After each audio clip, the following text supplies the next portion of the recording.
Hi, I'm William Dolan, and this is Esquire Advice, where we explain complicated and lucrative real estate and business topics. Remember, we are not forming a lawyer-client relationship by way of this channel. Always consult your local attorney before taking any action.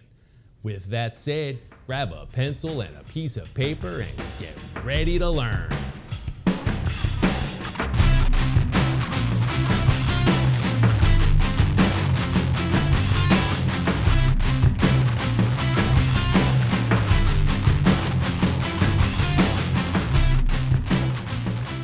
Welcome to our episode on real estate option contracts. Before we get started, please kindly hit those like and subscribe buttons so we can keep bringing you valuable and profitable content.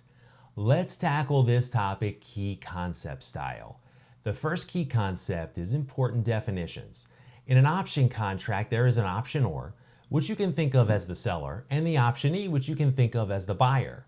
The second key concept is rights versus obligations. If you are the buyer optionee, an option gives you the right but not the obligation to do something. Under an agreement of sale or a purchase and sale agreement, the buyer has an obligation to purchase the property subject to the terms of the applicable agreement. With an option agreement, the buyer optionee has the right to purchase the property but not the obligation to purchase the property. As a practice pointer, you want to be sure that your option agreement describes your rights and obligations in this manner. I have seen some sloppy agreements that put unnecessary burdens on the buyer optionee. Okay, so the third concept is that you have to include all of the material terms because agreements that lack all of the material terms are generally not enforceable. It's easy to miss material terms in an option agreement because people are generally not thinking about things like inspections and financing contingencies at the time of entering into an option agreement. But when it comes time to exercise the option and enter into an agreement of sale, sometimes these deals fall apart because the parties cannot agree.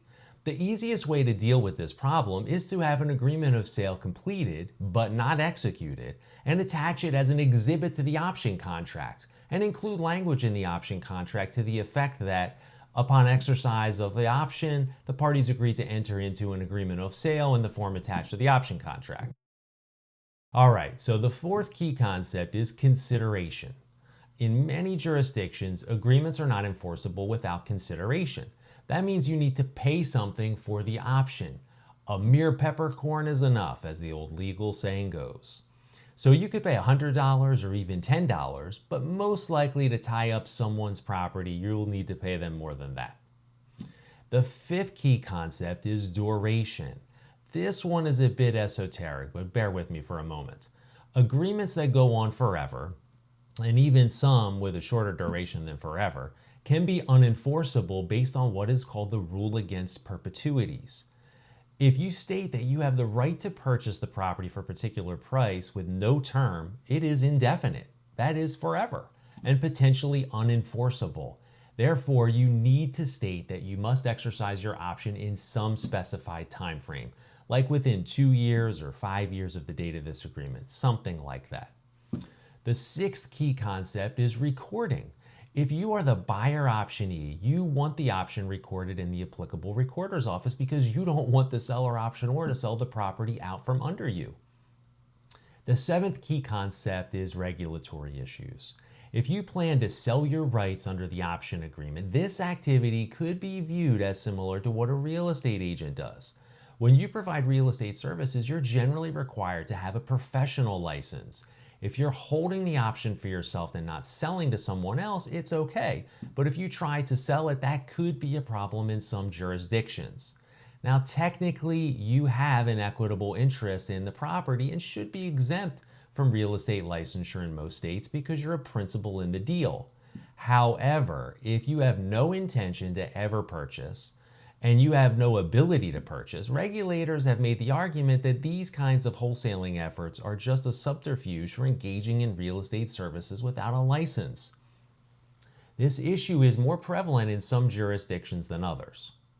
You can also combine your option with a lease, which is a popular strategy and sometimes works well given how convoluted lease purchase statutes have become in many states. Finally, as a related concept, some investors enter into a right of first refusal with a landowner that gives the investor the option to purchase the land when the landowner is ready to sell the property. There is a lot to cover that's outside the scope of this episode, so see our episode on right of first refusals for more information on that topic. I hope you found this episode on real estate option contracts helpful. Again, please kindly hit those like and subscribe buttons so we can keep bringing you valuable and profitable content. With that said, thanks for watching and I'll see you next time.